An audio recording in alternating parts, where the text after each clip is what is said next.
Ayan, pauwi, naglalakad na baha. Ayan, pinauwi ng maaga dahil nasa Bagyong Christine. Pero ang dinadaanan namin to, bahang baha.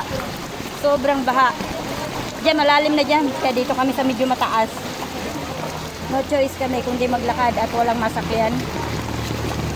Lalim na. Paano kaya ito sa sasakyan ko doon? Diyos ko, tingnan mo. Lalim na doon. Hanggang tuhod na ni ate. Paano yun? Diyan. Abot pa natin doon? Abot ba natin? Ay, malalim daw dyan sa may gilid dyan. Hindi na kaya. Hanggang tuhod na. Oh, hawak kong maigi.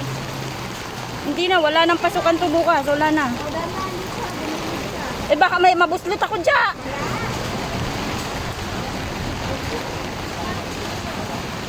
Wala na. Hindi na talaga pwede.